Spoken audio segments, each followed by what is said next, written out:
Bueno, explicar toda la obra de Jean de Lespoir hubiera llevado 2 horas, pero ha conseguido resumirla en 15 minutos. Anushka, muchas gracias. Y ahora para nosotros también es un honor darle la palabra al doctor Gonzalo Aldamiz Echevarría, de la Fundación Jiménez Díaz, y con una gran experiencia en misiones en Burkina Faso, sobre todo, en una ponencia sobre telemedicina, clave para la formación y atención médica global.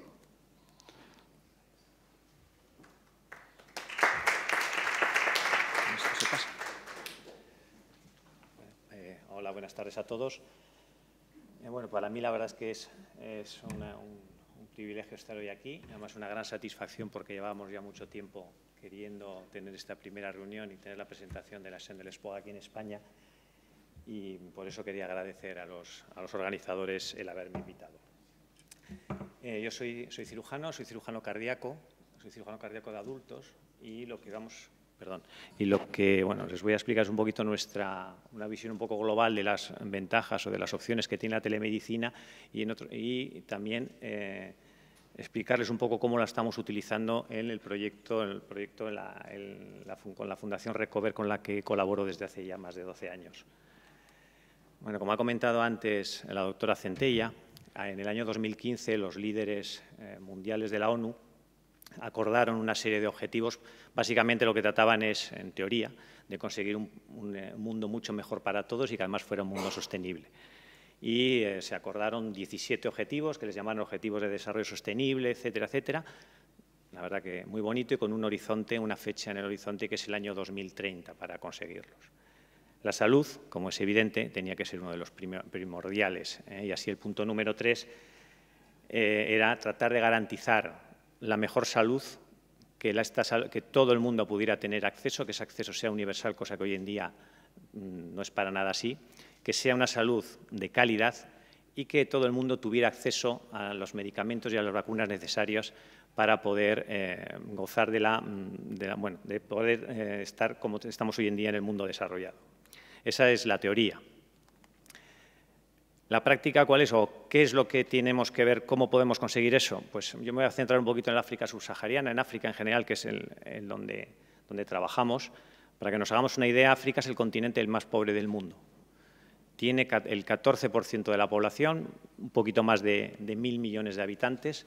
Sin embargo, afronta el 24% de la carga de enfermedad. Solo con el 15 o 14% de la población afronta el 14% de la enfermedad.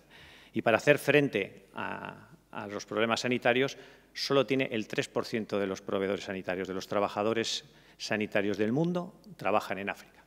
Podéis imaginar que, además, esta distribución de los trabajadores es muy asimétrica, es decir, hay ciertos núcleos de población, ciertas ciudades que tienen una atención sanitaria relativamente buena, pero hay extensísimas zonas en las que la densidad por ejemplo, de los médicos, hay menos de un médico por cada 50, 70.000 habitantes, que es, lógicamente, totalmente insuficiente.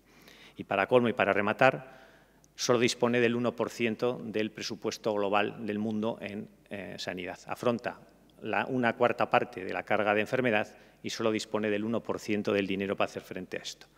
¿Cómo, pues, África va a poder conseguir ese objetivo de desarrollo sostenible? Pues una de las cosas, en el año 2018, los expertos, uno de las acciones en las que apoyarse para conseguir esta gran mejora fue identificar a las soluciones de salud digital como prioritarias. Básicamente, África tiene esta situación en el acceso a los recursos de Internet. El 17% de la población, solo el 17% de la población en África tiene acceso online a Internet. En los países, en nuestro entorno, es en torno al 77%. Diremos, bueno, es muy poquito. Sí, pero prácticamente todos los centros hospitalarios, dispensarios, ambulatorios, clínicas, etcétera, sí tienen acceso online. Y eso es una ventaja para nosotros. En cambio, sin embargo, el acceso que tiene la población africana a la tecnología inalámbrica, al mobile health, es brutal, es exponencial, se está disparando. La bajada de los costes está haciendo que la penetración del mercado sea enorme. Bueno, por un lado eso, y por otro lado, una razón muy importante, que no es nada altruista, pero que es una realidad. Es que es un grandísimo negocio para las empresas de telecomunicación de todo el mundo. El gran negocio está en los países desarrollados, que lo vemos todos los días, la cantidad de apps que tenemos, citas online, la historia clínica electrónica, prevención, etcétera, etcétera, etcétera. Pero estos países, aunque tengan muy poquito dinero, es un mercado que no cuesta, porque como ya tengo el desarrollo hecho en los países desarrollados, algo me van a comprar. Y siempre hay alguien que compra, porque en África la salud no hay salud gratuita. Y tienen compañías aseguradoras, tienes compañías profesionales que se desplazan allá a sus trabajadores, o los mismos gobiernos están viendo una oportunidad inmensa en la salud digital que hace que quieran aprovechar estas plataformas. Y eso hace pues, que las empresas inviertan allí. Nosotros, bueno, yo colaboro con la Fundación Recover. La Fundación Recover es una ONG, no es del tamaño que tiene la Sender Spoa, ni mucho menos, mucho más modesta, es laica y que su objetivo se centra en mejorar también la salud en los países del África subsahariana. Y dentro de la Fundación se identificó efectivamente las posibilidades que tenía la telemedicina para mejorar la salud de estas personas. Ya en el año 2013 se crea esta plataforma, es una plataforma web privada que está basada en el concepto de 2.0 y que lo único que necesita para trabajar es una conexión online. Una conexión online aquí en España y una en el hospital, en el dispensario o donde sea de origen. Es asíncrona, es decir, no necesita el contacto continuo, el chat directo entre el personal sanitario en África y en España. Se cuelga un determinado caso y se le da respuesta o se le aconseja o se intercambia información continua entre un sitio y en otro. Nos permite romper las distancias. Tiene también un traductor que nos traduce inmediatamente del castellano al francés o al inglés. Se crean grupos de trabajo en determinadas patologías y lo que nos permite es que es una tecnología adaptable. Y a lo largo de estos 6 años que lleva trabajando, lo hemos ido mejorando en base sobre todo a las necesidades que vamos viendo que se crean. Esta es la experiencia que tenemos. Tenemos 59 centros en red, como veis son 11 hospitales, 6 países, prácticamente todos ellos son francófonos y 18 especialidades. Existe una serie de profesionales en España, voluntarios, que respondemos a los casos que se cuelgan en la red y compartimos los casos en los que les presentan dudas. Recientemente se ha introducido también una parte de mediateca en la que, por un lado, se cuelgan guías o recomendaciones para cosas concretas y, en otro caso, lo que se les hace es se les responde a búsquedas bibliográficas o algunas cosas que ellos no tienen acceso y que nosotros desde aquí les podemos ofrecer. Más específicamente, colaboro dentro de lo que es el programa de cirugía cardíaca que tiene. Es el único, este programa básicamente se desarrolla en Burkina Faso.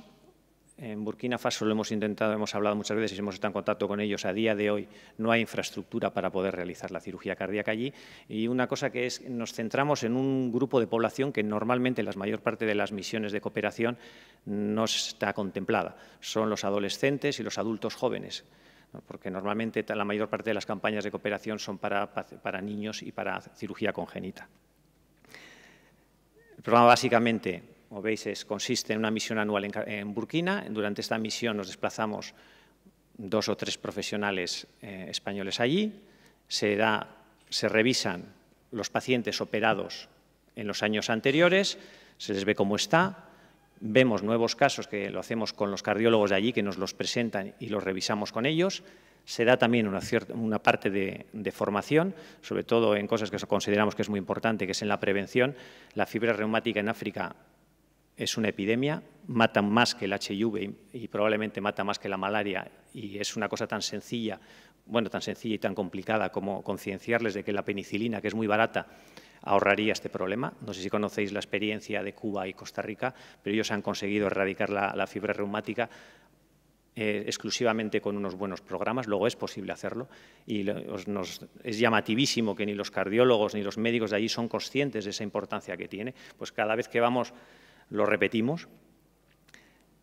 Una cosa que también nos parecía muy importante desde el principio es no perder el contacto con los pacientes que operamos. Tenemos un seguimiento mayor del 85% de los pacientes que hemos operado durante más de 10-12 años. Nos enseña muchas cosas. Nos enseña si podemos ponerle sintrón o no podemos ponerle sintrón, si son capaces luego de tener un embarazo a término o no son capaces de tener un embarazo a término tomando sintrón, si son capaces de ver la anticoagulación o no. Y la verdad nos sorprendemos trabajando conjuntamente cómo podemos conseguir y cómo podemos mejorar esas cosas. Y la telemedicina la utilizamos mucho. Básicamente, para el diagnóstico de casos en los que no tenemos tiempo de ir allí, porque vamos solamente una vez al año y cuando tienen algún tipo de enfermo que les es más prioritario, nos los consultan por este programa, para la serie de casos y también para el seguimiento, las dudas que se les puedan plantear en el tratamiento, en el tipo de válvula, etcétera. Bueno, esto es un poco cómo funcionamos, los operamos aquí en la Fundación Jiménez Díaz o en Albacete. Tenemos ahí un grupo de voluntarios ya que se han creado a lo largo de todos estos años que les dan muchísimo apoyo, incluso los pacientes están aquí durante 1 o 2 meses en función de la rapidez de su recuperación. Y esta es un poquito la plataforma y cómo los usamos.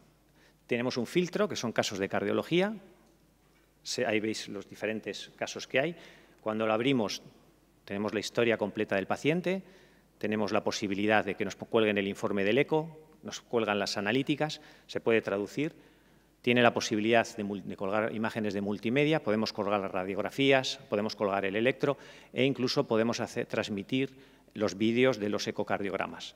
Con eso, en pacientes normalmente con problemas valvulares reumáticos, que son el 90%, el otro 10% son congénitos que han evolucionado, somos capaces de llegar a un buen diagnóstico y orientarles muchas veces el momento de la cirugía o si tenemos. Y esto es lo que llevamos en estos 11 años de trabajo. 2 años estuvimos cerrados por el tema del ébola. Prácticamente llevamos ya 100 pacientes operados. Y bueno, nuestro objetivo y lo que nos gustaría es conseguir que algún día ayudarles a que empezaran a realizar la cirugía cardíaca allí. Ya en abril de este año han hecho una primera intervención de cirugía cardíaca, salió en todos los periódicos en Burkina, pero fue sin bomba extracorpórea, muy pequeñita, y ya veremos. Los beneficios, y acabo, que queremos de la medicina es que es una estrategia muy eficaz y eficiente en los países con bajos recursos. La telemedicina sincronizada ofrece la flexibilidad de poder, en tiempo, no en el mismo tiempo, de poder atender y responder las dudas, permite la transferencia del conocimiento, crea una red de hospitales, porque luego ellos mismos, los propios hospitales dentro de África, se comunican entre ellos y los profesionales se pueden conocer. Permite, en algunos casos, hacer estudios de investigación y genera un nuevo tipo de voluntariado que es otra forma en la que podemos participar y ayudar. Pues muchas gracias a todos.